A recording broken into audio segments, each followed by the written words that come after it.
예전부터 세계 각지에는 그리스의 판크라티온과 동남아의 무에타이를 비롯해 다양한 무술이 존재했습니다. 하지만 그 중에서도 가장 잘 알려진 무술은 아마 중국의 무술일 겁니다. 먼 옛날 중국에서는 여러 숨은 고수들이 자기만의 무술을 구사하면서 무림을 누볐습니다. 비록 역사의 전면엔 등장하지 않았지만 이들이 무공을 연마하고 서로 혈투를 벌였던 이야기는 지금까지 전해지고 있습니다. 무림에는 여러 문파들이 있었는데 이들은 크게 정파와 사파로 나뉘었습니다.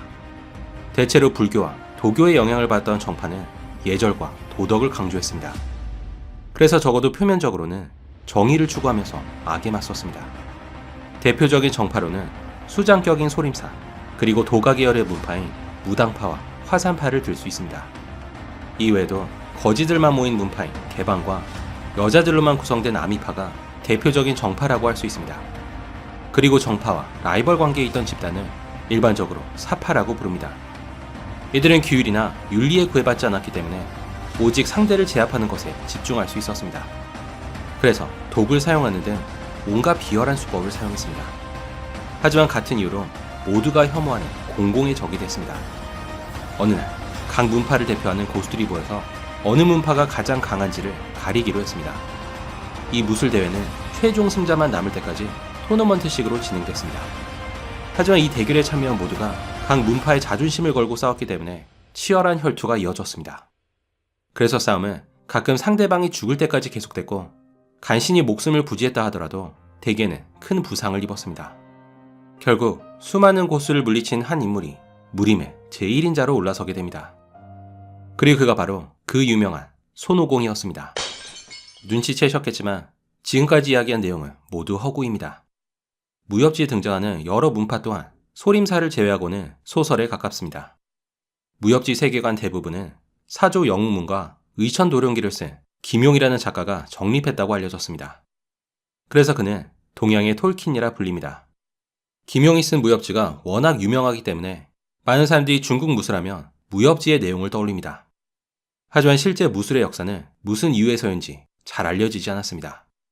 무술의 역사에 대한 자료와 서적도 한국에서는 거의 찾아볼 수 없습니다. 그런데 우연한 기회로 리프레시 킥복싱의 김경동 관장님을 만나 무술의 역사에 대해 듣게 됐고 관장님의 소개로 만난 최영민 실장님으로부터 더 많은 이야기를 듣게 됐습니다.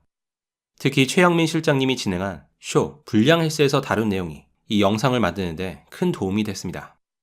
이들을 통해 다양한 무술이 서로 밀접한 연관이 있으며 공수도와 유도, 태권도, 그리고 주짓수와 UFC의 창설까지 하나의 흐름으로 연결됐다는 사실을 알게 됐습니다.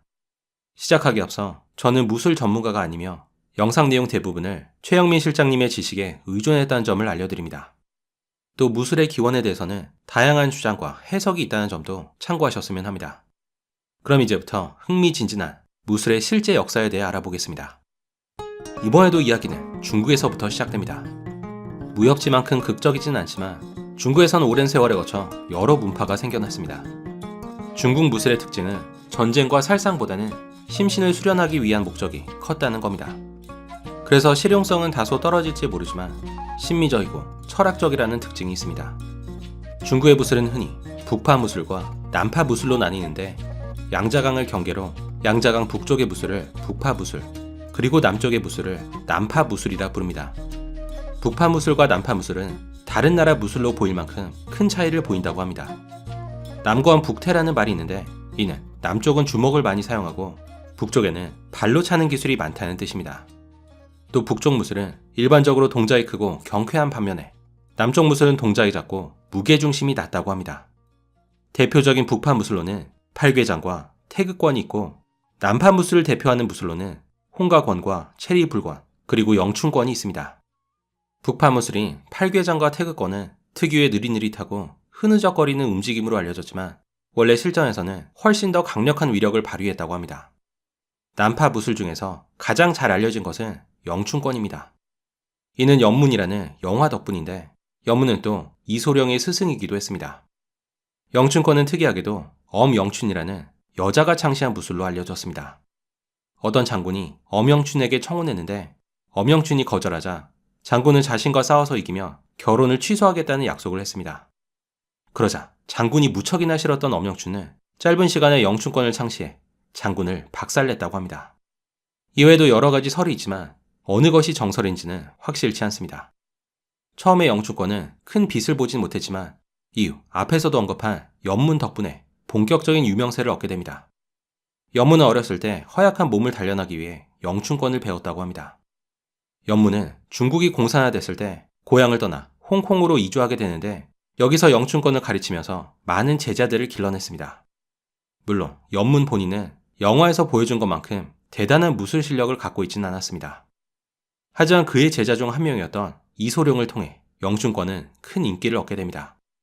참고로 이 이소룡이 창시하게 되는 절권도는 영춘권을 기반으로 하고 있지만 좀 더 실전용에 가깝고 영춘권뿐 아니라 최리불권과 홍과권에서 쓰는 기술까지 모두 섞여 있다고 합니다. 하지만 난파무술의 주류는 영춘권이라기보다는 홍과권이라 할 수 있습니다. 영춘권은 수업료가 비싸서 초기에는 부잣집 자제들만 배울 수 있었습니다. 이에 반해 홍과권은 누구나 쉽게 배울 수 있었고 실전에서도 유용해 대중적인 인기를 끌었습니다. 홍과권은 또 혁명투사들이 연마하는 무술로 명성이 높아서 중국에서는 이미지가 상당히 좋다고 합니다. 홍과권을 대표하는 인물로는 청나라 말기에 활약한 황비용이 있습니다. 황비용은 영화로도 잘 알려져 있지만 의외로 명성만큼이나 특별한 무용담이 없어서 과대평가 논란이 있습니다. 그리고 여기서 언급한 난파무술은 일련의 사건을 통해 중국뿐 아니라 일본, 그리고 나아가 세계 무술에 큰 영향을 끼치게 됩니다. 난파무술에 직접적인 영향을 받았다고 알려진 무술로는 일본의 가라테가 있습니다. 가라테는 공수도라고도 불리지만 여기서는 그냥 가라테라 부르겠습니다. 가라테는 유도와 더불어 일본을 대표하는 무술로 가라테가 어떻게 생겼는지에 대해서는 여러 설이 있을 뿐 정설은 없습니다. 하지만 지금 할 이야기가 가장 정설에 가깝다는 말이 있습니다. 먼 옛날 지금의 일본 오키나와 지역에는 류큐 왕국이 있었습니다. 류큐는 일본과는 다른 나라로 중국과 일본 그리고 조선과의 조공 무역으로 문명을 꽃피우던 왕국이었습니다. 힘이 약했던 류큐 왕국은 1609년 일본의 사스마번의 공격을 받아 속국으로 전락하게 됩니다. 하지만 중국과 가깝다는 지리적 이점 때문에 청나라와의 교역은 멈추지 않았습니다. 이전과 다른 점은 무역으로 생긴 이윤 대부분을 사스마번이 수탈했다는 겁니다. 그러다 약 100년이 흐른 1756년 청나라가 보낸 사신이 류큐에 도착했습니다. 사신과 함께 그를 보호하는 호위무사 한 명이 따라왔는데 그의 이름이 공상군이었습니다. 그 공상군은 류큐 사람들에게 조합술이라는 무술을 가르쳤다는 기록이 있습니다. 공상군은 류큐와 가까운 복권성이나 광동성에서 왔다고 여겨지기 때문에 공상군이 전파했다고 알려진 조합술도 난파무술의 일종이었을 거로 보고 있습니다. 이 기록이 류큐 무술에 관한 최초의 기록이었다고 합니다. 시간이 흘러 이 무술은 가라테란 이름으로 불리게 됩니다. 그리고 이것이 가라테가 생겨난 유력한 가설입니다. 하지만 일본을 대표한 무술인 가라테가 중국 무술에 영향을 받았다는 가설은 지금까지도 정설로 인정받지 못하는 분위기입니다. 가라테가 오키나와에서 자생적으로 발생한 토착 무술이라는 설도 있지만 어떻게든 중국의 무술이 가라테에 영향을 줬을 가능성이 높습니다. 가라테는 원래 당수라고 불렸는데 이는 중국 당나라 무술이라는 뜻입니다. 사스마번의 속국으로 전락한 오키나와는 이후 300년 동안이나 일본에 의해 수탈을 당했습니다. 무술을 수련하다가 걸리면 사형이었기 때문에 오키나와 사람들은 숨어서 가라테를 연마해야 했습니다. 무기를 소유하는 것도 불법이어서 가라테는 자신을 보호할 수 있는 유일한 수단이 됐습니다. 그래서 가라테는 누구나 단시간에 배울 수 있도록 간소화됐다고 합니다. 가라테는 지역별로 다른 유파로 발전해 슈리대, 나아대, 그리고 도마리대 등으로 불렸습니다. 이렇게 생겨난 가라테는 이후에 세계적인 무술로 성장하게 됩니다. 가라테를 보급하는 데 가장 큰 역할을 한 인물로 후나코시 기친을 들 수 있습니다. 메이지 유신이 있었던 1868년 후나코시 기친이 조사나로 태어났습니다. 그가 어렸을 때부터 가라테를 익혔던 이유도 그의 몸이 허약했기 때문이었습니다. 오랜 수련 끝에 가라테 고수로 거듭난 그는 이 오키나와 전역을 돌면서 가라테 시범을 보였다고 합니다. 그렇게 명성을 얻은 후나코시 기치는 일본 본토에까지 초청돼 가라테를 시연할 수 있었습니다. 이때까지만 하더라도 가라테는 일본인들에게 생소한 무술이었습니다. 물론 일본 본토에는 유술이라는 무술이 존재했습니다. 하지만 유술은 무사들이 전장에서 싸우기 위해 발달한 무술로 무기가 없을 때 상대방을 넘어뜨리거나 관절을 꺾는 기술이었습니다. 반면에 갑옷을 때리는 건 비효율적이어서 타격 기술은 발달하지 않았습니다. 그런 일본인들이 봤을 때 타격 기술이 많았던 가라테는 강렬한 인상을 주었습니다.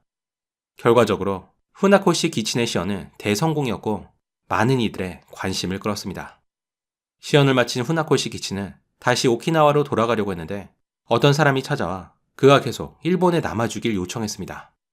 그는 바로 유도의 아버지라 불리는 가노 지고로였습니다. 가노 지고로는 유도를 창시했을 뿐 아니라 도복을 최초로 도입한 인물이었습니다. 실력에 따라 다른 색의 띠가 주어지는 승급제를 처음 만든 것도 가노 지고로였습니다.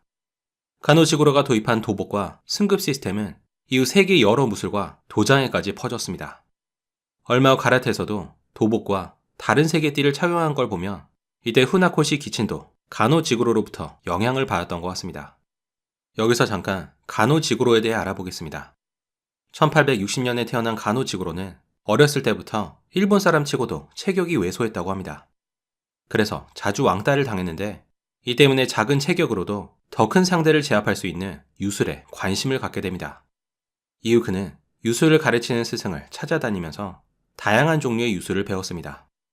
앞에서도 언급한 것처럼 일본에서는 전장에서 상대방을 넘어뜨려 제압할 수 있는 무술인 유술이 발전했습니다. 그래서 유술은 오늘 말로 하면 그래플링 기술에 가까웠습니다. 17세기 기록을 보면 유술의 유파가 무려 179개나 됐다고 합니다. 유술을 일본 말로 하면 주짓수라고 하는데 주짓수는 오늘날 최강의 무술로 평가받는 주짓수의 어원이 됐습니다. 이 이야기는 그레이시 가문을 다룰 때 다시 다루도록 하겠습니다. 가노 지고로는 계속해서 유술을 연마했고 1879년 미국의 그랜트 대통령이 일본을 방문했을 때는 그의 앞에서 유술을 시연하기까지 했습니다. 이후 가노 지고로는 자기가 배운 복잡 다양한 유술 중에서 유용한 것만을 취합해 자기만의 기술 체계를 완성했습니다. 이 새로운 무술은 누구나 익힐 수 있었고 인격 수양을 표방하는 무도로 발전하게 됩니다. 유도의 탄생이었습니다. 1882년 가노 지고로는 최초로 유도 도장을 만들고는 도장 이름을 강도관이라 지었습니다. 이 당시 가노 지고로의 나이는 불과 23살이었습니다. 그런데도 강도관은 가노 지고로의 사업 능력과 관원에게 동기를 부여하는 승급제 덕분에 빠르게 성장했습니다. 강도관의 수련생들은 꾸준히 늘어나서 짧은 시간에 관원의 수가 1000명이 훌쩍 넘었습니다. 여러 기록에 따르면 가노 지고로의 신체 능력은 그렇게 뛰어난 편은 아니었다고 합니다. 강도관에는 강도관 4대 천왕이라 불리는 사람들이 있었습니다. 이들은 모두 가노 지고로의 제자였지만 기량에서는 오히려 스승을 압도했다고 합니다. 이 중에서 특히 사이고 시노라는 제자가 가장 뛰어난 실력을 갖고 있었습니다. 이때 강도관의 존재감을 사람들에게 각인시킨 어떤 사건이 일어났습니다. 1888년 강도관 유도가 경찰청에서 주최하는 전국 유술대회에 참가하게 됩니다. 이 대회에서 강도관은 여러 유술 유파 중에서도 맹주 역할을 하고 있던 도츠가 양심류와 맞붙었습니다. 당시 도츠가 양심류는 최강의 유술 유파였기 때문에 아무도 이들이 질 거라고 예상치 않았습니다. 그런데 이변이 발생했습니다. 강도관 4대 천왕 중 한 명이었던 사이고 시로가 야마 아라시라는 기술 하나로 양심류의 모든 고수들을 차례차례 격파한 것이었습니다. 그리고 이 시합 이후로 강도관 유도는 그야말로 일본 무도계의 주류로 등극하게 됩니다. 사이고 시로는 키가 153cm 정도로 일본인 중에서도 단신이었다고 합니다. 하지만 가노 지고로는 사이고 시로에 대해 이런 말을 남겼습니다. 나는 그보다 강한 인간을 지금껏 본 일이 없다. 이따금 다른 유파의 고수들이 강도관을 찾아와 결투를 신청했었는데 그때마다 사이고 시로의 옷깃도 못 잡아보고 날아가서 땅바닥에 처박혔다고 합니다. 사이고 시로는 또 행패를 부리던 이스트레이크라는 영국 사람을 길바닥에서 한판 업어치기로 졸도시켰는데 일이 신문에 나면서 큰 화제가 됐습니다. 사이고 시로의 활약으로 강도관 유도는 엄청난 인기를 끌게 됩니다. 그리고 여기까지가 유도의 창시자 가노 지고로의 이야기입니다. 한편 가노 지고로의 후원을 받아 일본에 정착하는 후나코시 기치는 일본 본토에서 가라테를 알리고 있었습니다. 가라테는 그때까지 중국색이 물씬 느껴지는 당수도로 알려졌는데 당시 중국과 갈등을 겪고 있었던 일본인들은 중국풍의 이름에 거부감을 느꼈습니다. 그래서 후나코시 기치는 당수도에서 공수도로 이름을 바꿨습니다. 공수를 일본말로 하면 가라테입니다. 후나코시 기치는 또 중국풍의 동작 이름까지 모두 일본풍으로 바꿨습니다. 이후 후나코시는 일본 게이오 대학교에서 가라테를 가르치면서 학생들을 중심으로 가라테를 보급했습니다. 가라테는 점차 일본에서 인기를 끌기 시작했습니다. 이때부터 후나코시 기친의 가라테는 송도관 가라테라 불렸습니다. 하지만 오키나와 사람들은 그에게 곱지 않은 시선을 보냈습니다. 오키나와 입장에서 봤을 때 후나코시 기친은 오키나와의 혼을 일본에 팔아먹은 매국노였던 것이었습니다. 후나코시 기친의 송도관 가라테가 가라테의 주류가 되자 이를 시기한 오키나와의 여러 고수들이 그에게 도전해오기 시작했습니다. 하지만 송도관 가라테는 실전용이라기보다는 몸과 마음을 수련하기 위한 무도의 성격이 강했습니다. 그래서 다른 유파가 도전해오면 질 때가 많았습니다. 한 번은 오키나와에서 올라온 모토부 초기라는 사람이 후나코시 기친을 찾아와 결투를 신청한 적이 있었습니다. 모토부 초기는 오키나와의 왕족 출신으로 가라테 고수였습니다. 그도 후나코시 기친이 그랬던 것처럼 일본에 와 가라테 도장을 열었지만 가르치는 데 소질이 없어서였는지 성공하지 못했습니다. 그런데 자기보다 신분이 낮고 실력도 훨씬 미치라 생각한 후나코시 기친이 유명세를 얻자 이를 시기한 모토부 초기가 그에게 도전한 것이었습니다. 모토부 초기가 송도관 도장에 찾아오자 후나코시 기친은 도전에 응했습니다. 첫 번째 시합에서는 모토부 초기가 간단히 승리했습니다. 후나코시 기친의 손목을 꺾어서 그를 땅바닥에 던진 것이었습니다. 그러자 자존심이 상한 후나코시 기친은 재빨리 일어나 재시합을 요청했습니다. 하지만 이번에도 모토부 초이가 승리했습니다. 세 번째 시합에서도 땅바닥에 내팽겨진 후에야 후나코시 기친은 패배를 인정했습니다. 그날 이후 후나코시 기친은 모토부 초기의 이름을 들을 때마다 표정이 일그러졌다고 합니다. 하지만 굴욕적인 패배에도 불구하고 송도관 가라테는 성장을 이어갔습니다. 이때 조선에서 온 많은 유학생들이 송도관 가라테를 배웠다고 합니다. 해방 이후에 이들이 한국으로 돌아와 도장을 내면서 만들어낸 것이 태권도가 됐다는 말이 있습니다. 이렇게 주장한 이들은 초기 태권도의 기술이 가라테와 비슷하며 태권도가 꽤 오랫동안 가라테 이전 이름인 당수라고 불렸던 걸 지적합니다. 태권도 원로들의 증언도 이를 뒷받침합니다. 한편 태권도가 태경과 고대 무술인 수박에서 유래된 한국의 전통 무술이라는 주장이 있습니다. 세계 태권도 본부 국기원 홈페이지에는 태권도의 역사에 대한 글이 있는데 그 내용은 이렇습니다. 태권도의 원류를 거슬러 올라가면 복잡한 문화 저변의 양상이 얽혀있다. 현대 태권도의 형성 과정은 가깝게는 20세기 초 일제강점기 만주 지역의 중국 무술과 오키나와의 공수도가 도입되었고 한국의 전통 무예의 택견이 결부되기도 했다. 그러므로 태권도는 한국 무예 문화의 풍토나 배경에서 외래 무예를 수용하여 토착화된 주요 사례이다. 다시 말해 가라테가 태권도에 영향을 준 건 인정하지만 그 뿌리는 택견 같은 한국의 전통 무술에 있다는 겁니다. 다시 후나코시 기친 이야기로 돌아가면 후나코시 기친과 송도관의 도전장을 낸 이는 모토부 초기뿐만이 아니었습니다. 오키나와의 또 다른 고수인 미야기 초준이 일본에 상륙한 것이었습니다. 후나코시 기친의 송도관 가라테가 오키나와 북부에서 연마하던 슈리대를 기반으로 했다며 미야기 초준의 가라테는 오키나와 수도에서 연마하던 무술인 나하대를 기반으로 했습니다. 젊었을 때 중국 남부로 무술 여행을 다녀온 미야기 초준은 자기만의 스타일을 가미한 강유류를 창시했습니다. 그래서 강유류는 중국 무술의 색채가 강하다고 합니다. 미야기 초준은 후나코시 기친과 거의 같은 시기에 일본으로 와 가라테를 보급했습니다. 이때 후나코시 기친이 게이오 대학에 정착한 반면에 미야기 초준은 라이벌 격인 와세다 대학에 자리 잡았습니다. 그런데 한국의 연고전처럼 게이오 대학의 송도관과 와세다 대학의 강유류가 한번 시합을 한 일이 있었습니다. 미야기 초준 입장에서는 반드시 이겨야 하는 시합이었습니다. 인지도에서 송도관에 뒤처졌기 때문에 후발주자였던 강유류의 입지는 아직 불안정한 상태였습니다. 하지만 만약 이 시합에서 승리한다면 강유류를 홍보할 수 있는 절호의 기회였습니다. 시합을 앞둔 미야기 초준은 당연히 큰 압박감을 느꼈습니다. 그때 그는 우연히 학교 트랙을 뛰고 있던 다부진 체격의 학생을 보게 됩니다. 호기심을 느낀 미야기 초준은 그를 불러 이야기를 나눴습니다. 그는 웨이트 트레이닝과 복싱을 하던 조선 출신의 유학생 조영주였습니다. 당시 와세대 대학 체육학부에는 조선에서 온 유학생들이 많았다고 하는데 조영주도 그 중 한 명이었습니다. 조영주를 눈여겨본 미야기 초준은 결국 조영주를 설득해 강유류에 들어오게 했습니다.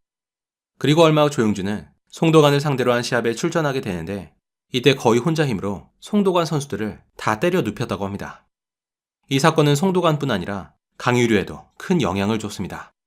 시합에서 패한 송도관은 진짜 치고박는 건 무도 정신에 어긋난다면서 더욱 실전보다는 심신수련 위주의 훈련에 집중하게 됩니다. 반면에 강유리는 실전을 위한 훈련에 집중하게 됩니다. 얼마 후 조용준은 함께 복싱을 하던 조선인 후배 한 명을 미야기 초준에게 소개했습니다. 그는 바로 극진 가라테의 창시자인 최배달이었습니다.